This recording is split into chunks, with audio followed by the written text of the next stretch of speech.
Hello दोस्तों, कैसे हैं आप सब। एक बार पुनः आप सभी का आपके अपने चैनल सी कोचिंग क्लासेस पर स्वागत है। दोस्तों 11वीं क्लास की केमिस्ट्री की श्रृंखला को आगे बढ़ाते हुए आज अपना टॉपिक है दोस्तों सहसंयोजक हाइड्राइड और धात्विक हाइड्राइड की किसे कहते हैं दोस्तों और इसके गुण। इसके पहले मैंने एक वीडियो बनाया था दोस्तों, हाइड्राइड किसे कहते हैं, हाइड्राइड के प्रकार और आयनिक हाइड्राइड। तो ये दोस्तों आप लोगों ने देखा होगा, और यदि नहीं पढ़ा दोस्तों तो इसको समझाऊंगा नहीं, लेकिन स्क्रीनशॉट लेने के लिए मैं आपको टाइम दे रहा हूँ। हो सकता है तो आप स्क्रीनशॉट ले लो, है ना। और इसको मैंने विधिवत समझाया था यार, पिछला वीडियो आप देख लीजिएगा, पूरा समझ में आ जाएगा। ये समान गुण बताया था, है ना।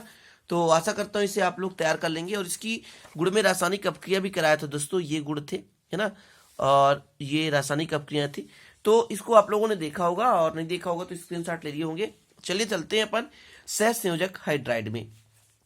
दोस्तों एक चीज तो आपको कंसेप्ट क्लियर रखना है कि जैसा कि मैं यदि आपको समझाना चाहूं कि आपके पास हाइड्रोजन है, क्या दोस्तों, हाइड्रोजन है, तो याद रखिएगा जब अपने से ज्यादा धन विद्युती, किसे दोस्तों, धन विद्युती, है ना, से संयोग करता है तो ये बनता है आयनिक हाइड्राइड। कैसा बनता है दोस्तों, आयनिक हाइड्राइड। क्लियर है ना। दूसरा दोस्तों, जब अपने से ज्यादा ऋण विद्युती किससे बनता है, ये करता है, ऋण विद्युती से क्रिया करता है, अपने से ज्यादा ऋण विद्युती तत्वों से क्रिया करता है, ऋण विद्युती से क्रिया करता है। ठीक है दोस्तों, तो ये बनाता है सहसंयोजक हाइड्राइड। क्या बनाता है, सहसंयोजक हाइड्राइड। और तीसरा दोस्तों, डी या एफ ब्लॉक के तत्वों से क्रिया करता है, तब दोस्तों बनाता है धात्विक हाइड्राइड। क्या बनाता है, धात्विक हाइड्राइड। ठीक है ना। तो तीन चीजें। आयनिक हाइड्राइड कब बनाएगा दोस्तों, जब हाइड्रोजन अपने से ज्यादा धन विद्युती तत्व से क्रिया करता है।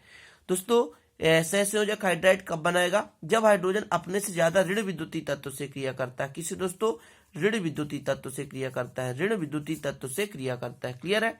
अपने से ज्यादा ऋण विद्युती तत्व से क्रिया करता है दोस्तों, तो बनाता है सहसंयोजक हाइड्राइड। क्लियर है। और दोस्तों जब डी और एफ ब्लॉक के तत्वों से क्रिया करता है तो बनाता है धात्विक हाइड्राइड। क्लियर है ना। जब हाइड्रोजन किससे क्रिया करता है दोस्तों, अपने से ज्यादा धन विद्युती तत्व से क्रिया करता है तो आयनिक हाइड्राइड का निर्माण करता है। जब अपने से ज्यादा ऋण विद्युती तत्व का से सॉरी दोस्तों से क्रिया करता है तो सहसंयोजक हाइड्राइड बनाता है। लेकिन दोस्तों जब डी और एफ से क्रिया करता है तो धात्विक हाइड्राइड का निर्माण करता है। क्लियर है। तो परिभाषा तो आप आसानी से समझ गए होंगे। यदि मैं सहसंयोजक हाइड्राइड की बात करूं तो दोस्तों जब हाइड्रोजन अपने से अधिक ऋण विद्युती तत्वों से क्रिया कर द्विअंगिक यौगिक का निर्माण करते हैं तो दोस्तों उन्हें हम सहसंयोजक हाइड्राइड कहते हैं। क्लियर है ना। और आयनिक हाइड्राइड को आप कैसे डिफाइन करेंगे दोस्तों, तो जब हाइड्रोजन अपने से अधिक धन विद्युती तत्व जैसे दोस्तों क्षारीय, मृदा धात्विक आदि से क्रिया करके क्या करता है, द्विअंगी यौगिक का निर्माण करता है दोस्तों, तो उसे हम कहते हैं आयनिक हाइड्राइड। यहाँ पर हम बात करें सहसंयोजक हाइड्राइड, तो जब हाइड्रोजन अपने से अधिक ऋण विद्युती तत्वों से क्रिया कर द्विअंगी यौगिक का निर्माण करते हैं तो उसे दोस्तों हम सहसंयोजक हाइड्राइड कहते हैं। क्लियर। एग्जाम्पल के तौर पे H2 है, H2S है, HCl है, CH4 है, ठीक है, SiH4 है, ठीक है, या आर्सिन, फास्फीन, ये सारे के सारे दोस्तों सहसंयोजक हाइड्राइड हैं। क्वेश्चन सीधा आता दोस्तों कि हाइड्रोजन के हाइड्राइड कितने प्रकार के होते हैं समझाइए। तो उनकी परिभाषा देकर तीन तीन गुण आप लिख दोगे तो बराबर नंबर मिल जाएगा। या दोस्तों दो क्वेश्चन आ जाए, मतलब इससे संबंधित दो प्रकार से क्वेश्चन आ जाए कि आप लोग सहसंयोजक हाइड्राइड किसे कहते हैं, इसकी विशेषताएं, या आ जाए आयनिक हाइड्राइड किसे कहते हैं, इनकी विशेषताएं या लक्षण, है ना। या दोस्तों धात्विक हाइड्राइड आ जाए, अलग अलग भी आ सकते हैं 2 या 3 नंबर में। तो आप लोगों को गुण कम से कम 5 तैयार कर लेना है। चलिए देखते हैं दोस्तों, पहला नंबर क्या है धात्विक हाइड्राइड का गुण। ये समानता मृदु, निम्न गलनांक व क्वथनांक वाले होते हैं। मृदु मतलब दोस्तों कठोरता उनमें नहीं होती है, और इनका गलनांक और क्वथनांक भी क्या होता है दोस्तों, निम्न होता है। क्योंकि दोस्तों जो भी गलनांक मृदु होगा मतलब कठोरता कम होगी, तो दोस्तों वो निश्चित रूप से गलनांक और क्वथनांक का मान कम रखेंगे। क्योंकि दोस्तों इनकी जो जालक संरचना होती है ना अणुओं के मध्य, वो दोस्तों दुर्बल वांडरवाल्स से बंधे होते हैं, मतलब उनके बीच दुर्बल वांडरवाल्स बल पाया जाता है। दुर्बल वांडरवाल्स बल के कारण दोस्तों इनका गलनांक और क्वथनांक कम होता है। क्योंकि दोस्तों जिन अणुओं के बीच आकर्षण कम होगा यार, उन्हें तोड़ना आसान होता है, इसलिए गलाना भी आसान। और इनको क्वथनांक मतलब दोस्तों वह ताप जिस ताप पर क्या कि कोई द्रव किस में बदल जाए, वाष्प में बदल जाए, क्वथनांक ताप कहलाता है। तो गलनांक ताप तो आपको पता होगा दोस्तों, एक निश्चित टेम्परेचर है, ताप है, जिस ताप पर कोई पदार्थ ठोस अवस्था से द्रव अवस्था में बदलता है। तो क्लियर दोस्तों, पहला तो क्लियर हो गया होगा कि जो सहसंयोजक हाइड्राइड है दोस्तों मृदु होते हैं, इनका गलनांक और क्वथनांक भी क्या होता है, निम्न होता है। क्लियर। अगला दोस्तों, ये समानता विद्युत के कुचालक होते हैं, मतलब इनमें धारा प्रवाहित नहीं होता। यदि समानता इनको रख दिया जाए समान हाइड्राइड को दोस्तों, तो इनमें धारा प्रवाहित नहीं होता, विद्युत के कुचालक। कुचालक आपको पता ही होगा दोस्तों, जिन पे विद्युत धारा का प्रवाह ना हो कुचालक कहलाते हैं। तीसरा, ये कार्बनिक विलायक में विलय जबकि जल में अविलय होते हैं। मतलब दोस्तों कार्बनिक, जैसे बेंजीन है, आप लोग पढ़े होंगे बेंजीन वगैरह, तो दोस्तों बेंजीन जो होता है कार्बनिक विलायक है ना। और दोस्तों कई प्रकार के विलायक आते हैं, लेकिन दोस्तों जल में अविलय है ना। कार्बनिक विलायक में विलय है जबकि दोस्तों जल में अविलय है। क्लियर है। अगला दोस्तों, ये प्रबल अपचायक होते हैं। कैसे होते हैं ये? प्रबल अपचायक होते हैं। अपचायक क्या कहलाता है दोस्तों? जो दूसरे को अपचायित कर दे और स्वतः ऑक्सीकृत हो जाए। जो दूसरे को क्या कर दे दोस्तों? अपचयित कर दे और स्वतः ऑक्सीकृत हो जाए, वो कहलाता है अपचायक। तो यहाँ पर दोस्तों सहसंयोजक हाइड्राइड की बात की जाए तो दोस्तों ये प्रबल अपचायक होते हैं। कैसे होते हैं दोस्तों? तो प्रबल अपचायक होते हैं, है ना। मतलब दूसरे को अपचयित करने में सक्षम होते हैं, तीव्रता के साथ अपचयित कर देते हैं। अगला नंबर दोस्तों, इनकी तापीय स्थायित्व समूह में घटता है। जैसे दोस्तों नाइट्रोजन परिवार के सभी तत्वों का जो हाइड्राइड है, जैसे दोस्तों यहाँ पर अमोनिया है ना, फास्फीन है, आर्सिन है, स्टीबीन है, बिस्मिथीन है। ये दोस्तों ये क्या है? अमोनिया है, अमोनिया, फिर फास्फीन है, ये आर्सिन है, ठीक है। और ये इस स्मिथीन है और ये स्टीबीन दोस्तों, ये यहाँ पे स्टीबीन और ये बिस्मिथीन है। तो इनकी जो तापीय स्थायित्व है दोस्तों क्या होता है? घटता है। क्योंकि दोस्तों आपको पता होगा जब समूह में ऊपर नीचे चलते हैं यार, तो परमाणु आकार बड़ा होता है, नाभिक का आकर्षण बल कम होता है, इसलिए तापीय स्थायित्व क्या हो जाता है? घट जाता है। क्लियर है ना, चीजें समझ गए।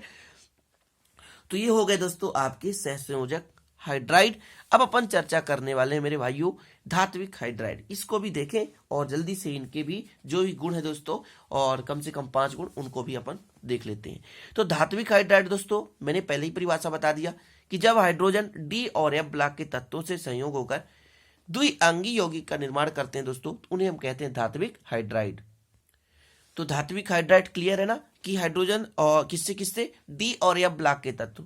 अक्सर देखोगे दोस्तों आप लोग जो डी और एफ ब्लॉक में धातु तत्व होते हैं, है ना, धातु तत्व होते हैं। तो दोस्तों इन धातु तत्वों से जब क्रिया करके यौगिक बनाएगा तो धात्विक हाइड्राइड कहलाएगा।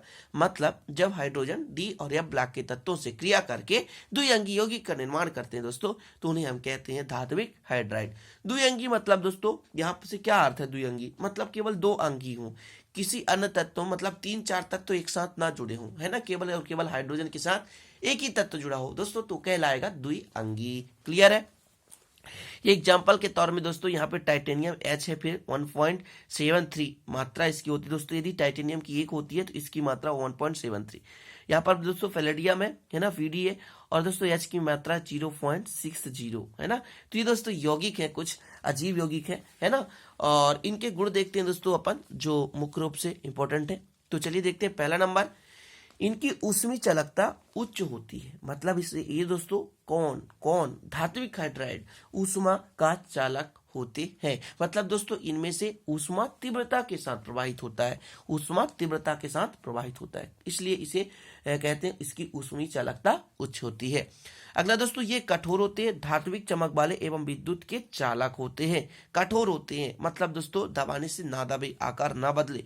धात्विक चमक मतलब इनमें चमक भी पाया जाता है। अक्सर दोस्तों आप लोगों को पता होगा कि जो धातु होते हैं वो तो चमकदार ही होते हैं यार, है ना, इसलिए धात्विक चमक तो पाई ही जाएगी।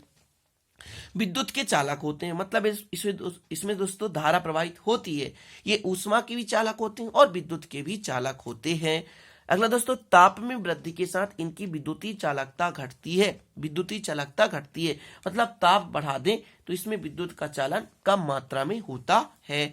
अगला दोस्तों, ये जनक धातुओं की तुलना में कठोर होते हैं, जिनसे मिलकर बने होते हैं, है ना। ये जो धात्विक हाइड्राइड है जिनसे मिलकर बने होते हैं, उनकी अपेक्षा दोस्तों क्या होते हैं? कठोर होते हैं। ये प्रबल अपचय गुण वाले होते हैं, मतलब दूसरे को दोस्तों अपचयित कर देते हैं, खुद ऑक्सीकृत हो जाते हैं। दूसरे को क्या करते हैं? अपचयित, तो खुद ऑक्सीकृत हो जाते हैं। तो इस प्रकार दोस्तों आप लोगों का ये कंप्लीट हो चुका है। आप लोगों के लिए स्क्रीनशॉट के लिए मैं रुकता हूं, है ना। आप लोग ले लीजिए स्क्रीनशॉट और विधिवत दोस्तों आप लोग नोट्स बना लीजिए, है ना। चलिए दोस्तों देखते हैं अपन आगे। ये रहा, ठीक है, और आशा करता हूं स्क्रीनशॉट ले लिए होंगे और दोस्तों ये रहा धात्विक लक्षण के गुण। तो 5 गुण आपको तैयारी करनी है, ठीक है। जितने भी हाइड्राइड, मैंने 3 प्रकार के हाइड्राइड पढ़ाया आपको। कौन कौन सा दोस्तों? एक आपका था आयनिक हाइड्राइड, तो इसका भी यदि स्क्रीनशॉट लेना चाहे तो आप लोग ले सकते हो यार, ठीक है। तो मैं ये आयनिक हाइड्राइड है, इसको मैंने एक पिछले वीडियो में पढ़ाया था, इसलिए मैं इसको यहाँ पर ज़्यादा चर्चा नहीं कर रहा हूँ। तो आप लोग स्क्रीनशॉट ले लो और अच्छे से तैयारी कर लो, ठीक है। चलते हैं दोस्तों, मिलेंगे अगले वीडियो में। अच्छा लगे तो प्लीज़ लाइक कर देना और शेयर कर देना यार। नए हैं तो चैनल को सब्सक्राइब, बेल आइकन प्रेस कर लेना ताकि वीडियो का नोटिफिकेशन आपको मिलता रहे। और दोस्तों हमारे चैनल बने रहने के लिए बहुत बहुत ढेर सारी शुभकामनाएं आप सभी को। मिलेंगे दोस्तों अगले वीडियो में नए टॉपिक के साथ, तब तक के लिए जय हिंद, वंदे मातरम।